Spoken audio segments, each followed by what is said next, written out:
तो इस वीडियो में बच्चों हम आपको ये समझाएंगे कि यदि आपने पूरी साल भी कुछ नहीं पढ़ा है लेकिन फिर भी हिंदी में आप कैसे पास हो सकते हैं। तो यही सबसे अच्छी जुगाड़ है कि जो बच्चे बहुत कमज़ोर हैं, जिन्होंने पूरी वर्ष नहीं पढ़ा है, वो एक रात पढ़ करके कैसे पास हो सकते हैं। तो आइए समझाते हैं। तो देखिए, विधिवत ध्यान से पढ़ें। पहले 20 नंबर के विकल्प हैं। आपको मान लीजिए एक भी नंबर का नहीं पता है, कोई भी विकल्प आपको नहीं याद है, लेकिन फिर भी कितने भी कमज़ोर हो, आपको 5 विकल्प इसमें से याद निकल ही आएंगे। ठीक है, 5 निकल आएंगे और फिर उस फ्रीक्वेंसी पर आप मारेंगे टिक जिस पर आपका एक भी सही नहीं हुआ है। ठीक है, जैसे मैं आपको समझाऊं कि इसमें आपने ए लगाया, इसमें बी लगाया, इसमें आपने ए लगाया, इसमें बी लगाया, इसमें बी लगाया। अब इसमें से कितने विकल्प थे? यहाँ पर 5 थे। लेकिन यदि आपने ए और बी चुन लिया है, तब आप तुक्का किस पर लगाएंगे? सी पर लगाएंगे। ठीक, सी पर लगाएंगे या डी पर लगाएंगे, जो बिल्कुल भी आपके उसमें नहीं फंसा है। तो इस तरीके से 5 में से 20 विकल्पों में से आपके 10 सही हो जाएंगे। अब हम आपको वो चीज़ें बताते हैं जो आपको बिल्कुल याद ही कर लेनी है एक ही रात में। और देखिए, हम आपको बताते हैं।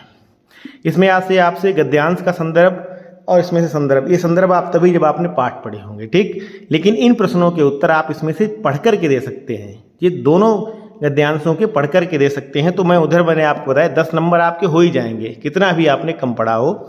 और 4 यहाँ पर आ जाएंगे। 2 नंबर वाला वो छोड़ दीजिए। 6 नंबर यहाँ हो गए। ठीक है, 4 और 4 8 हुए। ठीक, 8 दोनों के हुए। अब हम आपको वो चीज़ बताते हैं जो 100% आएगी। देखो क्या आएगा।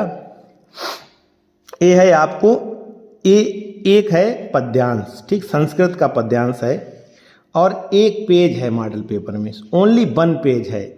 और यहाँ 5 नंबर आपके पक्के होते हैं। तो एक पेज पढ़ लीजिए, सिर्फ एक पेज पद्यांश वाला। गद्यांश वाला थोड़ा लंबा पड़ जाता है, तो पद्यांश वाला एक रात आप पढ़ लीजिए। और यहाँ से 5 इधर से पक्के हो जाएंगे, 8 वहाँ से हो जाएंगे, 10 वहाँ से, 18 और 5 23 नंबर आपको लाने तो 23 ही हैं। ठीक है, और ये आप नहीं करेंगे, छोड़ दीजिए। ठीक, कोई बात नहीं।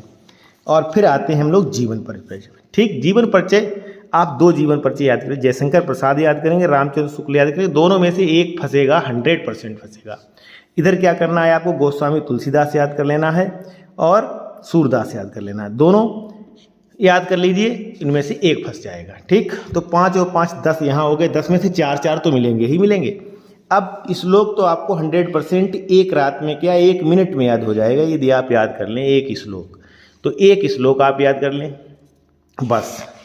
इधर का आप सब कुछ छोड़ दें, लेकिन फिर भी पास होने से आपको कोई भी नहीं बचा पाएगा। कि कितना मैंने बताया?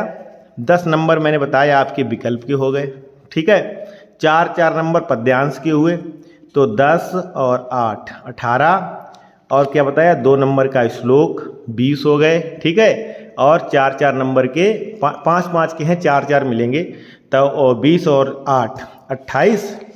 और 28 के बाद मैंने और क्या बताया अभी आपको?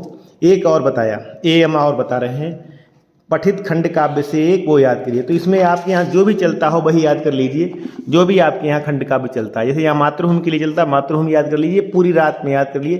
3 नंबर कोई भी, मतलब सुबह छपा ही मिलेगा 100%। तो जितना भी मैंने बताया इतना आप पढ़ लें, काम हो जाएगा आपका। एक श्लोक याद करें 100% जरूर।